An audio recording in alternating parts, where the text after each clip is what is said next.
Tapos nakita ko si Seraphim. In-invite ko. Tapos inaccept niya man. Ala ka day. Tapos sabi niya, pad to patch. Sige daw pumayag tas lahat damage para masaya. Pag nanalo siya guys, bibigyan ko siya ng diamonds. Gusto mo rin ba makuha B1 si Franka? React share mo lang tong video. Patch to patch. Baka prank ko to, Franka. Ayan, pilik na natin. Ito na guys ang build natin. Nag-iisip ako kung baguhin ko kaya tong emblem ko. Hindi kasi ako maalam kung anong bagong meta eh. Ayan guys, ayun yung bagong emblem ko. Tapos mamaya makikita nyo yung build ni Franka. So ito na guys, Seraphim versus Franka. Sino kaya mananalo? Kaya tara, manghuli na. Nag-titan gel ako sa mukha para matakot siya. Tapos iniyakan ako ni Leila. Ito na guys, tignan natin. Puro-puruan. First, puro basic attack. Tapos doon nagka-hook ako. Mukhang magkakaroon ako ng pag-asa. Ayan. Tapos nag-hook siya. Boom! Ano yun, nagoy? Munti ka na ako kabahan guys. Sparto, lumabas na ako kasi kalahati lang buhay niya. Nagtadyakan kaming dalawa. Hindi muna ako mag-hook. Papaunahin ko muna siya. Ala, lagot ka. Ito na guys. Si Seraphim ba makatakas? It's a prank. Nahuli ka ni Franka. Franka lang maganda. Kaya join na. Charot. Nataitan dyan ka ni Franka sa mukha. Tapos lamang siya sa item guys. Kasi nakaboots ako. Siya hindi siya nakaboots.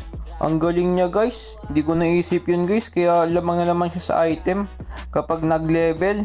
Sabi sa inyo guys, may nakakatalo din kay Frank kapag sa strategy. Kaya kailangan na natin siyang mahuli. Ayun guys, nauna siyang magkaltok sa akin. Tapos hook ko sana. Kasi yun lang, nag-flicker tadyak siya. 1-1 na score naming dalawa, parehas lamang. Kaya si Frank napatawa na lang. Tapos parto guys, level 6 na ako. Tapos level 6 na rin siya. Kaso, ang advantage niya, meron siyang repolyo na mag-heal sa kanya. Kaya kinalimot ko na siya para makabawi at tadyak sa muka. Kaso yun lang, siya din gagawin niya yung ginawa ko. Ang tanong, mamamatay na ba ako? It's a prank. Si Frank ay isang wanita lang.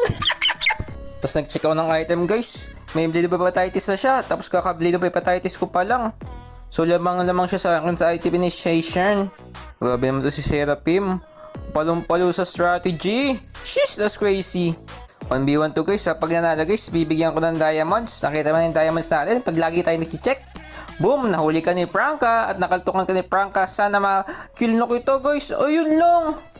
Wala na. Finish na. Suktong damage niya. Tuno-score niya ako 1. Lamang na siya guys. Kanino ka pa? Babawi si Franka. Dahil dyan, okay, my burn. Tapos sabi niya, oh no! Fuck it!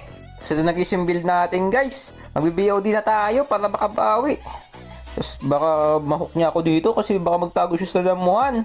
Matanghuli ba niya tayo? Ay, Barbie! Sabi ko na, Barbie, mahuli niya tayo sa bush eh. Ayoko na, hindi na ako papalag guys. Sakit ang damage yun. Kunti agad yung buhay ko yun. 3 na yung item niya sa akin, 2 pa lang tapos isang boots. Si Franka, yamut na yamuts. Tapos part of feeling ko, nag-blue up siya. Makakagaw ba natin? Siyempre, baka nakalimutan yung baka nakaugads to. Ayan, natay-tayan ko yun sa mukha. Eto guys, build check guys. 4 na yung build niya sa akin, 3 pa lang. Lamang na lamang siya pero syempre di magpapalamang si Franka. Mahook natin siya dito sa parto. Dito muna tayo sa damuhan, mag-abang-abang. Si Franka tamang tago lang sa Jedli. Tapos si Seraphim bigla mahuhuli. Ito yung guys grabe yung bawi ni Franka. Di man lang nakagalaw siya. Tapos parto guys, mag-clear muna tayo ng minions sa baba. Tapos apat na rin yung item natin. Tapos pabuhay na rin siya. Tapos grabe naman yung battery ko. Nangingalo na, mumula na. So guys, inaban na lahat. Franka freestyle in 3, 2, 1, go! Apeka freestyle flicker hook connection. Nahuli ka ni Franka. Franka lang maganda. Kaya jowain na. Charot. Ito yun guys, pag freestyle na tayo. 3 to 9 score. Bawing-bawi na si Franka. Kaya ikakat natin itong minions niya. Tapos ayun guys, kinuha na rin natin yung mga red niya para madagdagan tayo kasi full build na tayo. Tapos ang i-build natin sa boots ay ang immortality. Eto guys, magugustuhan nyo itong gagawin ko. Kasi lobat na ako, kailangan ko nang i-end to. Kaya si Franka, rerekta na. Eto na guys, lakad-lakad sa Jedli. Tapos bigla niya tayong nahuli. Tapos nag-buy and sell tayo, binenta na agad natin yung immortality. At kinaltukan natin siya. Nag-rose gold tayo. Sheesh! Panalo pa! Tapos sabi ko, nice GG. At patawa na lang din siya, GG Punky.